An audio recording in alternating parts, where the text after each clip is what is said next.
My name is Amanda Storkey, and my favorite sound is the water hitting the shore.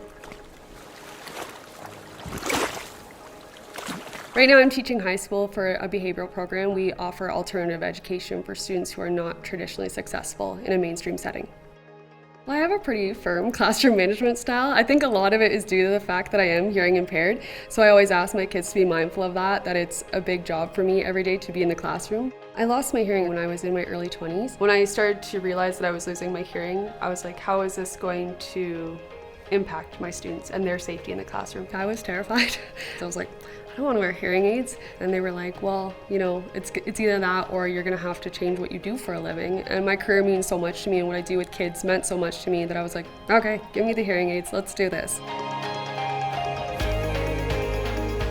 When we were instructed in September that we would be heading back to school and that we would be teaching now with the COVID pandemic as it is, they told us that we would be having to wear personal protective equipment, and they informed us that we would be wearing masks the entire day, the entire time we were in the building, and that we'd be wearing shields and visors as well. What's that going to look like? What does teaching in the pandemic mean for somebody who has a hearing impairment or has a disability? Hearing aid technology has come such a long way, and now I'm capable of answering the phone, which I wasn't capable of in the past. I'm capable of listening to music, which I wasn't capable of doing in the past with my hearing loss. So it's definitely made a huge impact on how I could continue my career and how I would continue to live a life that wouldn't appear to have as many barriers as it does. I definitely can't do my job without the technology and without using products such as the ones that I'm currently wearing from Unitron right now.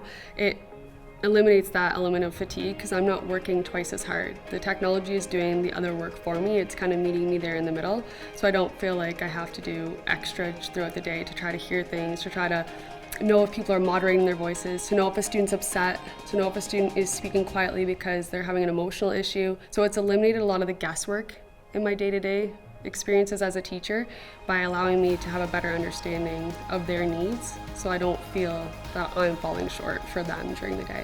And then when I go home at the end of the day, it allows me to extend myself into my personal life because I'm not exhausted from teaching and trying to hear and interact with people all day. Before I had technology in my classroom, I would really have to be paying attention, and like I mentioned, it eliminates that ability to multitask. It eliminates the ability for me to be a stronger teacher because I can't work on the next step of the lesson if I'm watching to see if a kid has a question. So having the technology has allowed me to ensure that they're getting the best quality education they can get from me, as well as having their needs met, which makes me feel confident in the classroom. And I feel like when you're confident in your role, then you're providing a better experience as a teacher to the students.